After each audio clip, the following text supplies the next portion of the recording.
Salut, j'espère que vous allez bien. On se retrouve pour la review de SmackDown du 13 octobre 2023. C'était le premier épisode de la saison. On commence directement chaud avec John Cena. D'ailleurs, au passage, excusez-moi pour ma voix, je suis encore malade. Mais du coup, John Cena ouvre le show. Je pensais que ça allait être Triple H puisque c'était annoncé. Mais on a John Cena qui arrive, qui débarque dans le ring.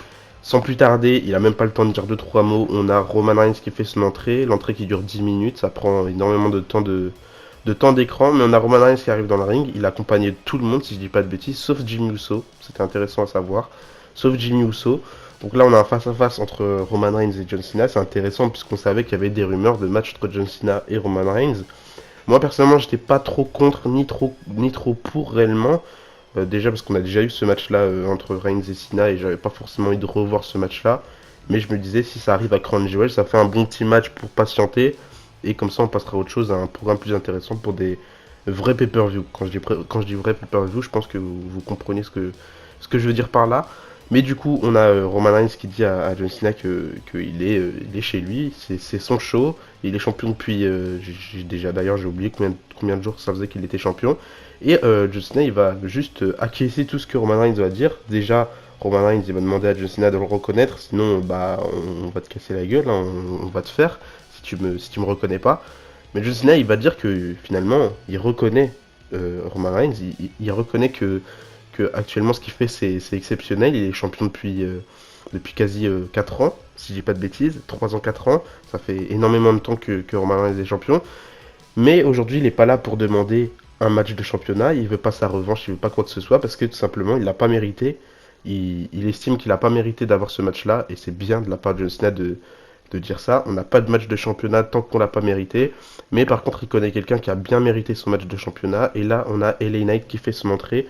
Moment marquant, je vous l'ai dit à plusieurs reprises à quel point j'étais pas un grand fan de LA Knight. Mais par contre, je sais reconnaître que LA Knight, il est très très over. C'est un super mouvement ce que les fans font avec LA Knight. Et il faut juste respecter ça parce que ce qu'il accomplit actuellement, LA Knight, c'est génial. Et j'apprécie voir des catcheurs comme ça sortir un petit peu de l'ombre et exploser aux yeux du grand public. Même si on connaît tous LA Knight depuis un long moment maintenant, bon, pas pour tout le monde, mais la plupart l'ont découvert en dehors de la WWE, que ce soit chez Impact ou quoi que ce soit. Bah, ça fait plaisir de voir que après plein de rebondissements, il arrive à rebondir et faire quelque chose de bien. Donc j'ai bien aimé ce face-à-face entre Roman Reigns et LA Knight. D'ailleurs, LA Knight, il a failli bien cook Roman Reigns, mais à ce moment-là, Roman Reigns, il a décidé de partir avec Sosiko et Paul Heyman. D'ailleurs, Paul Heyman, changement intéressant de Paul Heyman, je sais pas si ça veut dire quelque chose dans la feud ou quoi que ce soit, enfin dans la rivalité ou quoi que ce soit. Euh, mais Roman Reigns, pendant que Roman Reigns n'était pas là, Paul Heyman il avait les cheveux gris. Donc là, à ce moment-là, tout le monde disait c'est intéressant. On a Paul Heyman qui laisse ses cheveux devenir gris pour montrer en gros que toute cette histoire avec Roman Reigns ça le stresse beaucoup et quand tu stresses forcément ça te fait des cheveux gris. Donc je trouvais ça intéressant cette petite spéculation. Mais finalement, dès que Roman Reigns arrive, bah, Paul Heyman il a plus les cheveux gris du tout, il s'est reteint les cheveux. Donc intéressant à savoir. D'ailleurs, pareil pour la barbe de Roman Reigns qui s'est éteint la barbe. D'habitude, il a la barbe grise, mais bon, ça n'a rien à voir avec l'histoire, c'est juste la vieillesse. Enfin bref, intéressant, mais je sais pas si ça a quelque chose à voir réellement. Dans tous les cas, c'est juste des petits détails. Il y a personne qui viendra un jour te dire oui, ça c'était pour ça c'était pour ça. Mais du coup, voilà. D'ailleurs, ça me fait penser à la fois où Paul Heyman, je crois, il avait raconté que pendant qu'il était l'avocat de Brock Lesnar, de temps en temps, il faisait exprès de pas dormir la nuit juste pour montrer à quel point il est fatigué d'être le manager de Brock Lesnar. Enfin bref, grande personne Paul Heyman et c'est juste incroyable tout ça de sa part. Donc face à face entre LA Knight et Roman Reigns, donc on a Roman Reigns qui quitte le ring avec Sosikoa et Roman Reigns qui va dire à Sosikoa, je crois qu'il a dit un truc comme ça, en tout cas j'ai trouvé ça hyper intéressant, il dit à Sosikoa, tu t'en fous de John Cena, juste attaque-toi à LA Knight. Parce qu'on sait, maintenant il y a plein de rumeurs entre John Cena et Sosikoa, pourrait peut-être avoir un match au Royal Rumble, mis à part si Hollywood en décide autrement et que John Cena finalement doit être forcé de repartir sur les tournages. Mais en tout cas, c'est un petit peu prévu pour l'instant. Et c'est intéressant de le dire comme ça parce qu'on voit que c'est le projet de Sosikoa. Il veut s'attaquer à John Cena. Mais Roman Reigns lui dit très bien ne t'attaque pas à John Cena, on s'en fout, attaque-toi juste à LA Knight. Bon, finalement, personne va être attaqué. Et du coup, LA Knight, pour avoir son match de championnat, il devra prouver à Roman Reigns qu'il en est capable. Et ce soir, il affrontera du coup Sosikoa. Donc, hyper intéressant comme segment pour ouvrir ce show. J'ai bien aimé. Je pense qu'on aura un match entre Roman Reigns et LA Knight à Crown Jewel. Bien en vrai, parce que, comme je vous l'ai dit, c'est pas la superstar que je porte le plus dans mon cœur. Donc, si c'est un programme de transition, ça ne fera pas grand chose et il prendra sa bonne défaite et puis on passera à autre chose, même si je pense que quand même le momentum de LA Knight continuera après ça, mais je pense pas qu'il ira tout de suite sur un titre, mais on en reviendra un petit peu plus tard parce qu'il y a pas mal de choses qui vont changer et j'imagine que tous les changements qui se font actuellement, ce sera des changements qui seront peut-être rectifiés ou faits autrement par la suite. Enfin bref. Ensuite, on a un tag team match entre les Pretty Deadly qui font enfin le retour in ring et ils affrontent du coup les Brawling Brutes, oui, Butch et Ridge Holland. D'ailleurs, Butch, ce serait temps de changer son nom, Pete Dunne. On veut le retour de Pete Dunne. Je sais que c'est peut-être pas le bon moment pour faire le retour de Pete Dunne et c'est peut-être pas la bonne manière, mais faites quelque chose avec lui. J'en ai marre un peu, hein. Ça me fait plaisir de le voir du côté des NXT, mais Butch, qui veut que son catcheur préféré soit Butch? Pete Dunne, ok, mais pas Butch. Enfin bref, Pretty Deadly contre les Brawling Brutes. Le match n'a pas duré très longtemps, j'ai vite vérifié le temps du match. 7 minutes 31, on a eu que des matchs plus ou moins de la même longueur pendant cet épisode de Raw, donc de SmackDown. Victoire de Pretty Deadly, une bonne victoire pour eux. La bonne équipe a remporté le match, je trouve, mais en espérant qu'ils vont trouver quelque chose à faire pour Pete Dunne par la suite parce qu'il le mérite et il est hyper talentueux et j'ai bien peur que s'ils font pas grand chose avec lui, il aura des envies d'ailleurs, même si c'est un petit peu la frayeur qu'on se fait avec tout le monde et je rigole pas quand je dis avec tout le monde parce que c'est tous des êtres humains et ils ont tous à un moment donné un contrat qui se termine et s'ils sont pas contents ils peuvent aller faire ce qu'ils veulent ailleurs. Enfin bref, c'est pas le sujet. Ensuite en backstage on retrouve Carlito qui se fait retrouver par Bobby Lashley. Bobby Lashley qui dit à Carlito qu'il l'avait plus vu depuis... Enfin la dernière fois qu'il a vu Carlito c'est quand il se faisait battre à SmackDown, donc c'est un petit peu faux parce qu'il l'a vu à Fastlane et à ce moment là c'est Carlito qui a battu son équipe. Donc rien à voir. Et on a du coup les Street Profits qui attaquent Carlito. Carlito qui fait maintenant partie du roster de SmackDown. D'ailleurs je crois qu'on n'a pas vu Dragon Lee. Je pensais au roster de SmackDown, puis je pense à Dragon Lee qui faisait partie du roster. Et là, je crois qu'on n'a pas vu Dragon Lee ce soir. Enfin bref, un petit peu dommage. Mais du coup, après, on aura LWO qui vont rejoindre Carlito pour savoir s'il va bien. Et on enchaîne avec un truc qui fait un petit peu plus de sens. Enfin, qui fait quand même du sens par rapport à ce qui s'est passé avant. Zelina Vega qui arrive pour son match. Elle affronte Bayley. Le match n'a pas duré très très longtemps. Et on a eu une belle victoire de Bayley. Je crois que la dernière fois que Bayley elle avait remporté un match, c'était il y a plus d'un an. Et c'était face à Zelina Vega aussi. Donc là, victoire de Bayley, ça fait plaisir. Bayley, c'est ma catcheuse préférée. Même si je suis pas fan de sa gimmick actuelle, c'est un petit peu comme Seth Rollins. Enfin, pas réellement, pas à la même grandeur que Seth Rollins. Seth Rollins, je suis vraiment pas fan du tout de sa gimmick. Et c'est limite si je la déteste sa gimmick, alors que Bayley, ça va. C'est neutre, c'est intéressant quand même, parce que c'est Bayley, elle fait les choses très très bien avec cette gimmick-là, et elle rend tout ce qu'elle fait divertissant.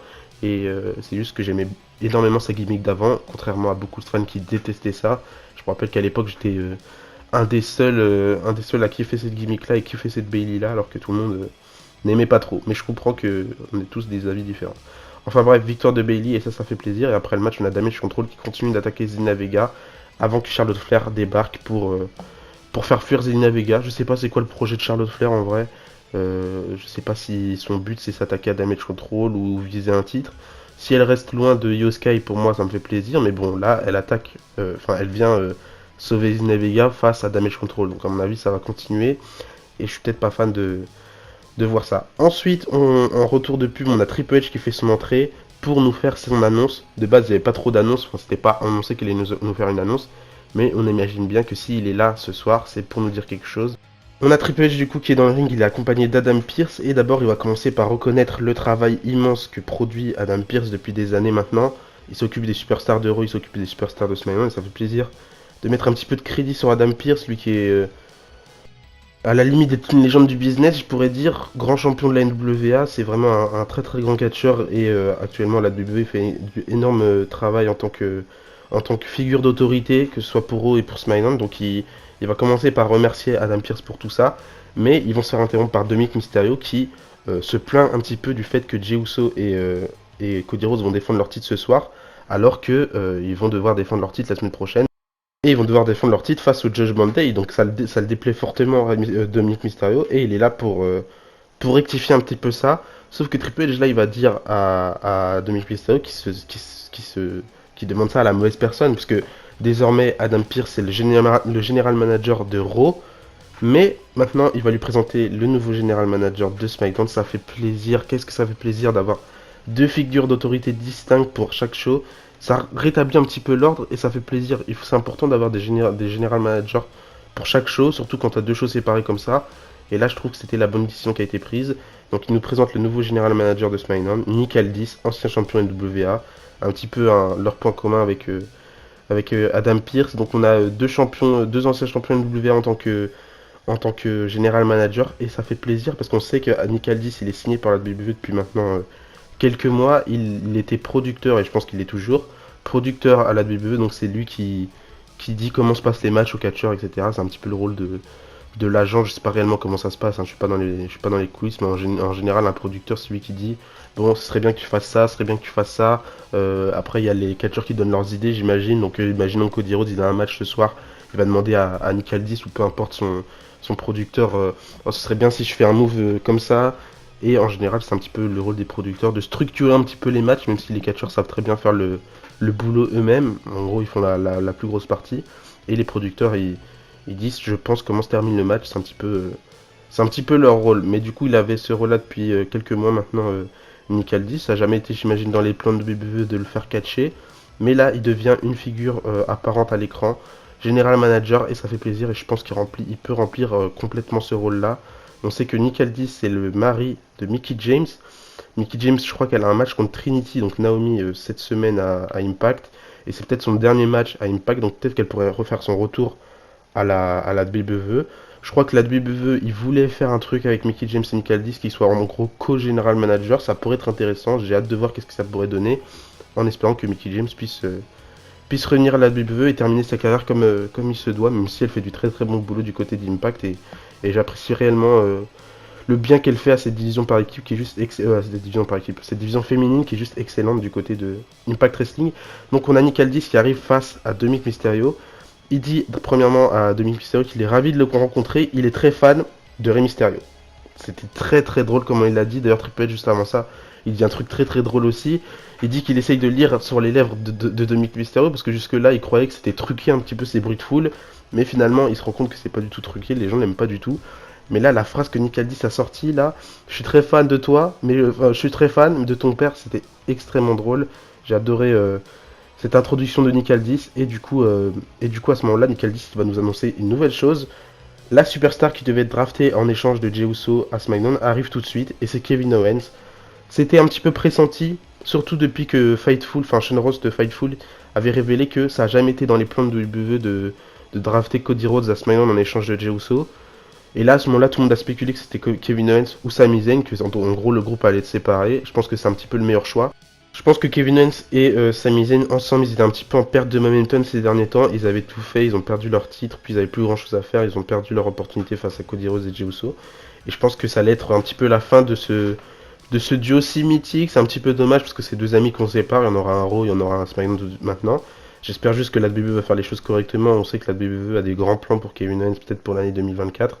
Ça m'étonnerait même pas de le voir remporter un Royal Rumble ou quoi que ce soit. Mais j'ai peur un petit peu, j'ai peur de ce qu'ils peuvent faire. J'espère vraiment que Kevin Owens aura un rôle très très important dans tout ça. Moi je spécule personnellement un petit turn de Kevin Owens maintenant qu'il est séparé de Sami Zayn et qu'il n'y a plus Sami Zayn pour décider de ce que Kevin Owens fait. Il pourrait tout simplement turn, parce on sait qu'on a Jey Uso et Cody Rhodes qui arrivent du côté de SmackDown et du côté de Raw. Ils sont champions par équipe donc ils peuvent aller partout. Et là, si Kevin Owens s'est séparé de Sami Zayn, bah, il va pouvoir faire ce qu'il veut avec Cody Rhodes. Il pourra laisser la haine s'emparer de lui et à ce moment-là, il turn. Je trouve que ça serait hyper intéressant de voir comment le personnage de Kevin Owens changera au fur et à mesure des semaines, maintenant qu'il est plus avec Sami Zayn.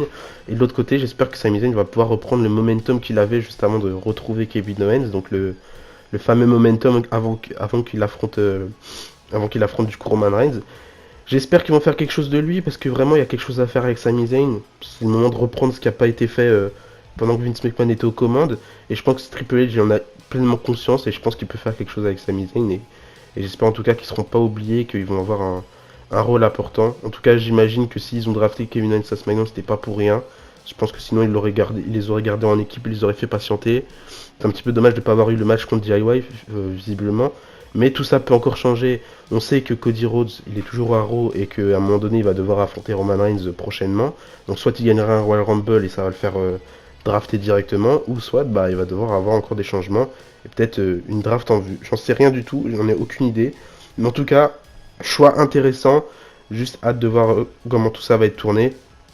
Et en espérant que la WWE va faire les choses bien, puisque comme on le sait, cette année sera la dernière année de contrat de Kevin Owens et Sami Zayn, même si ils ont prolongé leur contrat en 2022 quand ils avaient une situation tous les deux extrêmement pourrie. Kevin Owens il avait rien du tout, Sami Zayn lui c'était le larbin de tout le monde. Ils ont même décidé de prolonger leur contrat à ce moment-là alors qu'ils auraient pu tout simplement reprendre leur carrière en main et faire autre chose, surtout Kevin Owens retrouver ses amis, quand je parle de ses amis, je parle surtout d'Adam Cole et les Young Bucks, mais ils ont tous les deux décidé de re-signer, donc j'imagine que c'est deux mecs qui sont très très loyaux à la WWE. Bon, après, tout peut changer encore une fois dans une carrière, mais j'espère que la WWE va faire les choses bien, que Triple H va prendre tout ça en main, parce que ça reste un petit peu ses bébés de NXT, même s'ils ont une carrière bien remplie, même avant ça. Enfin bref, c'est pas le sujet, mais je trouvais ça hyper intéressant. J'ai oublié de dire aussi que Kevin Owens, dès qu'il arrive dans le ring, il attaque directement Dominic Mysterio, puisqu'on le sait très bien, Kevin Owens, il déteste le Judgment Day, donc il attaque directement, ça fait plaisir, et puis Triple H, lui, ça lui fait extrêmement plaisir aussi. C'est un petit peu son chouchou aussi, Kevin Owens. Donc, très bonne arrivée de Kevin Owens à SmackDown, et juste hâte de voir qu'est-ce qu'il va pouvoir nous faire, en espérant qu'il se dirige vers de grandes choses. Mais je pense que tant que Roman Reigns est champion, il n'y aura pas de grandes choses, pour l'instant en tout cas. Parce que je pense pas qu'il va retourner sur un match entre lui et Roman Reigns. Il y en a eu des tas et je pense pas que ce serait le bon choix de repartir sur un truc comme ça. Enfin bref, du coup, juste après, on a d'abord un segment backstage hyper drôle en vrai que j'ai bien aimé. On a Roman Reigns qui est en coulisses avec Jimmy Uso. Il est pas content du retour de Kevin Owens, évidemment. On a Roman Reigns qui dit à Jimmy Uso d'aller prendre le contrôle du show. Donc Jimmy Uso il va s'en aller avec Sikoa. Mais il va dire une phrase intéressante, il va dire Yeet, comme disaient Cody Rhodes et Jey Uso, sauf que là Roman Reigns va lui répondre j'aime pas du tout ce que tu dis là, je déteste ça. Et ça me fait pencher un petit peu vers l'idée que Jey Uso peut-être par la suite il va return sur Roman Reigns pour se rediriger vers, vers Jey Uso. Je sais pas si on aura le match entre les deux à WrestleMania avant ça, je sais pas, j'en ai aucune idée, mais en tout cas très très intéressant et j'ai bien aimé. Juste après on a un autre segment backstage où on a Chelsea Green et Piper Niven qui se dirigent vers Nick Aldis. Ça va être très très divertissant ces prochaines semaines. Les interactions entre Chelsea Green et Nick Aldis, on sait que Nick Aldis il a un tempérament bien différent de celui d'Adam Pearce, donc j'ai juste hâte de voir qu'est-ce que ça va donner. Et on a Nick Aldis qui va dire du coup à Chelsea Green et Piper Niven que pour l'instant il peut pas faire grand chose parce qu'il a un rendez-vous avec Charlotte Flair. Donc Charlotte Flair débarque. On a Nick Aldis qui dit qu'il a bien vu qu'à Fastlane, Charlotte Flair serait championne si l'arbitre n'était pas déconcentré. On l'a tous vu, puisque Asuka l'avait tapé sur le figure 8 de Charlotte Flair. Et du coup, il annonce que la semaine prochaine, on aura Io Sky qui va défendre son titre face à Charlotte Flair. Donc voilà, intéressant. Ensuite, Charlotte Flair, elle se retourne, elle tombe nez à nez face à qui? Jade Cargill. Super belle rencontre. C'était aussi annoncé un petit peu plus tôt avant le show, pas par la WWE, mais par les sites de rumeurs. C'était pas annoncé qu'on allait avoir une rencontre de Jade Cargill et Charlotte Flair, mais en tout cas, c'était annoncé que on aurait une rencontre entre deux personnes encore une fois. Donc Charlotte Flair qui est née à nez avec Jade Cargill, on a Triple H qui débarque et qui dit, qui veut présenter Jade Cargill, sauf que Charlotte Flair elle dit, je connais très bien Jade Cargill, t'inquiète pas, ravi de te rencontrer aussi, mais on sent que c'est un petit peu l'affrontement de rêve qu'on aura entre les deux. J'ai peur que Charlotte Flair redevienne champion, que Jade Cargill gagne le Rumble pour affronter Charlotte Flair, enfin bref, toutes ces conneries là. J'ai trop peur, même si l'affrontement entre Jade Cargill et Charlotte Flair m'intéresserait énormément, je veux juste pas que ça se fasse tout de suite. Je veux juste pas qu'on brise le momentum de Io Sky tout de suite pour Charlotte Flair et Jade Cargill, et je me perds dans ce que je raconte. Mais en tout cas, j'ai bien aimé. Ça m'a rappelé un petit peu la fois où Daniel Bryan était nez à nez avec Triple H et Shawn Michaels. Daniel Bryan qui voulait affronter Triple H ou Shawn Michaels, peu importe un des deux, sauf que Triple H à ce moment-là, il va dire est-ce que tu connais Adam Cole, baby? Bon, les choses se sont passées très différemment depuis. Un peu triste, mais c'était un gros moment aussi. On sait bien que Triple H aime bien ce genre de choses. C'est un petit fan de catch, hein. C'est un petit fan de catch Triple H. Ensuite, on a enchaîné du coup avec la défense des titres par équipe de Cody Rhodes et Jey Uso. Excusez-moi encore pour ma voix, je suis vraiment enrhumé, c'est pas possible. Du coup, ils défendent leur titre face à Austin Theory et Grayson Waller. C'était un open challenge que Cody Rhodes avait lancé sur les réseaux sociaux. Et de base, ils voulaient que ce soit Jimmy Uso et Sikoa qui répondent. Mais finalement, ça a été Austin Theory et Grayson Waller. D'ailleurs, je déteste ça, lancer des open challenges sur les réseaux sociaux pour que ça réponde aux open challenge sur les réseaux sociaux. Enfin bref, tu pourrais faire directement ton open challenge en live direct et que quelqu'un apparaisse. Ça crée des moments plus marquants. On se rappelle des open challenge, les mythiques open challenge de John Cena où tu avais souvent des retours ou des trucs intéressants. Et là, je sais pas pourquoi ils utilisent pas ça en direct à la télévision plutôt que de faire ça du coup sur internet comme ils le font depuis ces derniers temps. Enfin bref, le match est intéressant, 11 minutes de match, je pense que c'était suffisant, on n'avait pas besoin d'avoir plus. Victoire évidemment de Cody Rhodes et du coup de Jey Uso. Si vous entendez des bruits derrière, c'est juste qu'il y a des oies dans mon jardin. J'ai plein d'animaux dans mon jardin. C'est pas quelqu'un qui crie, c'est des oies. Enfin bref, je sais pas si vous l'entendez d'ailleurs. Du coup, victoire de Cody Rhodes et Jey Uso qui remportent le match avec leur Wendy Cutter. Je sais plus comment ils l'appellent à la télévision.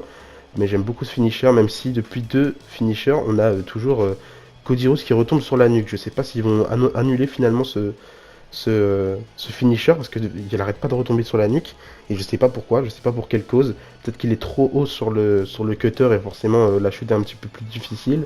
Mais il va falloir faire quelque chose pour pas que il se fasse mal à chaque fois. Pourtant la première fois qu'ils l'ont fait, il était très très bien exécuté. Du coup après le match, on a Cody Rhodes et Jey Uso qui quittent le ring, mais là, bim, musique de Roman Reigns. Au départ, on a juste Sikoa et Jimmy Uso qui s'avancent vers Cody Rhodes et Jey Uso. Donc à ce moment-là, je me dis magnifique, face à face entre les deux équipes, ils vont s'affronter à un moment donné à un pay-per-view, que ce soit Crunchyroll, que ce soit Survivor Series ou peu importe, ils vont s'affronter, c'est sûr. Donc je me suis dit parfait, sauf que derrière on voit qui? On voit Roman Reigns qui avance. Et là, moment hyper marquant que j'ai adoré, Roman Reigns qui se met face à face avec Cody Rhodes. L'histoire reprend, pas pour tout de suite évidemment, mais l'histoire reprend. On sent que c'est le projet, on sent que c'est le plan initial.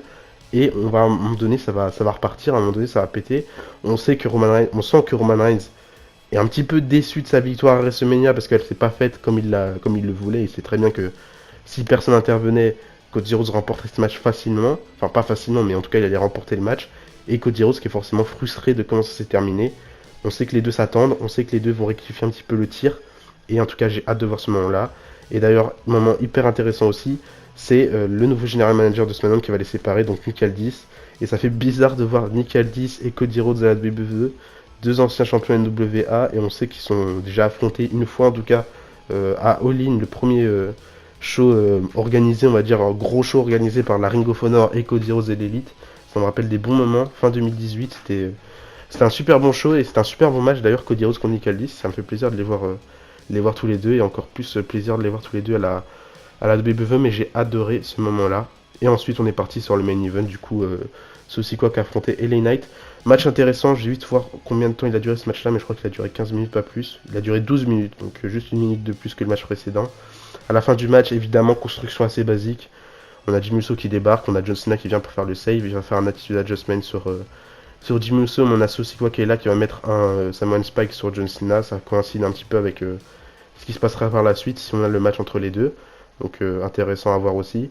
Et à ce moment-là, du coup, on a LA Knight qui en profite. Il met son BFT, je crois que c'est ça son finisher. Victoire de LA Knight qui remporte le match. Donc encore une fois, une défaite de Sikoa. Je crois que c'est sa troisième. Et une grosse victoire pour LA Knight. Il en fallait. Il faut des victoires de LA Knight. Et une grosse victoire comme ça sur Sikoa. C'est dingue, vraiment. Quand je dis grosse victoire sur Sikoa, Sikoa, c'est vraiment un rookie. Enfin, pas forcément une rookie, mais c'est un nouveau catcheur et ça fait même pas un an qu'il est. Ça fait un petit peu plus d'un an maintenant qu'il est dans le main roster et on considère déjà qu'une victoire sur lui c'est une grosse victoire. C'est juste fou. Donc grosse victoire de LA Knight et maintenant que tout le monde est au sol, ceci quoi qui s'est fait battre par LA Knight, John Cena qui s'est pris un Samoan Spike et Jimmy Uso qui s'est pris un Attitude Adjustment. On a juste LA Knight qui est tout seul dans le ring, mais on a Roman Reigns qui débarque, Spear sur LA Knight et on termine le show avec Roman Reigns qui célèbre au-dessus de LA Knight. Et ce sera le prochain programme, super bon SmackDown du début à la fin, tout a été bien orchestré, j'ai bien adoré, enfin j'ai bien aimé, et c'était juste parfait, c'était juste un bon épisode de SmackDown. On sent que depuis Triple H j'ai vraiment 100% de contrôle, il y a des choses qui se passent super bien, il y a des choses pas très bien non plus, hein, faut pas se mentir, Triple H il fait des choses bien mais c'est pas non plus... il est pas non plus parfait, donc on a des bonnes choses, on a de l'amélioration, mais c'est pas non plus... c'est pas non plus 100% correct, on a toujours des petits déchets par-ci par-là, mais en tout cas ça laisse envie de voir un petit peu la suite. En ce moment SmackDown c'est juste parfait, Raw ça devient super bien aussi, donc j'ai juste hâte de voir. Et un petit peu déçu je dirais qu'on n'ait pas eu un changement de stage pour ce premier épisode de la saison, juste limite les cordes de couleur, je demande juste ça moi personnellement, j'aimerais bien avoir un nouveau stage mais... Les cordes c'est plus important, ça rend un petit peu plus esthétique le truc, ça rend le truc un petit peu plus authentique. Là t'as juste l'impression de voir un show lambda et il faudrait un petit peu d'identité, que ce soit à Raw ou à SmackDown, il faudrait de l'identité. Même pour NXT, remettez les cordes jaunes, je sais pas, faites quelque chose, mais les cordes blanches c'est dégueulasse. Et je veux un petit peu de changement dans tout ça. en espérant que ça va pas prendre encore 4 ans avant que les stages changent. Il faudra un petit peu de changement, même si c'est plus facile pour eux de garder les grands écrans. Il faut du changement, il faut un petit peu essayer d'écouter les fans. C'est pas non plus trop demandé, hein. C'est que la WWE a de l'argent, hein. Je crois qu'il y avait USA Network qui avait répondu sur Twitter un fan qui disait qu'il voulait des nouveaux stages, il avait répondu qu'ils n'avaient pas l'argent pour ça, alors qu'on sait très bien qu'ils ont l'argent pour ça et que ce serait pas non plus un très très grand problème. D'ailleurs, en parlant de Twitter, pendant le face-à-face entre Cody Rhodes et Roman Reigns, on a Karen Cross qui a posté une vidéo et il était en train de regarder ça de loin. Donc un truc intéressant à noter et on verra bien ce qui va se passer par la suite, sachant que Karen Cross, il y a des projets pour lui. Je sais pas si ça sera des grands projets, mais en tout cas, le projet initial qui était fait en août pour Karen Cross en août passé, je pense que ça va reprendre très vite et ça pourrait être intéressant. Enfin bref, donnez-moi votre avis par rapport à cet épisode de semaine dans les commentaires. Ah oui, j'ai failli oublier, heureusement que je me rappelle avant la fin de la vidéo, parce que sinon j'allais oublier et j'allais m'en vouloir. Mais on a Cody Rhodes qui nous a annoncé sur les réseaux sociaux que demain, enfin du coup ce soir, parce qu'on est... non pas demain, je croyais qu'on était lundi, oh là là, qu'est-ce que je suis bête. Du coup mardi pour NXT, il va encore profiter de son rôle de General Manager pour un soir, sauf que là il va le faire pour 2 soirs. Il va faire une apparition à NXT et il va faire un dernier changement, une dernière annonce, avant de redevenir une superstar lambda. J'ai déjà ma petite idée en tête, même si je pense qu'il y a vraiment 99% de chances que ça se passe pas. Ça me fait rire parce qu'à chaque fois maintenant j'essaie de m'habituer à dire 99 parce que je sais pas si vous savez mais je suis belge donc forcément je dis différemment. Mais bref, c'est pas le sujet. Je pense qu'il y a beaucoup de chances que ça se fasse pas, mon avis personnellement, mais j'ai hâte de voir que ça pourrait être. En tout cas, j'espère que ce sera ce que je pense en tête. Il suffit d'un mot, Cody Rhodes, un seul mot pour que tu me rendes heureux. Donc choisis bien tes mots, Cody Rhodes, et j'en ferai une vidéo dédiée si c'est vraiment ça. Si c'est pas ça, bah j'en ferai pas de vidéo, mais je le mentionnerai dans la prochaine vidéo suivant cet épisode de NXT. Enfin bref, d'ici là, je dis à la prochaine. N'oubliez pas, tant que le catch a espoir. Bisous bisous.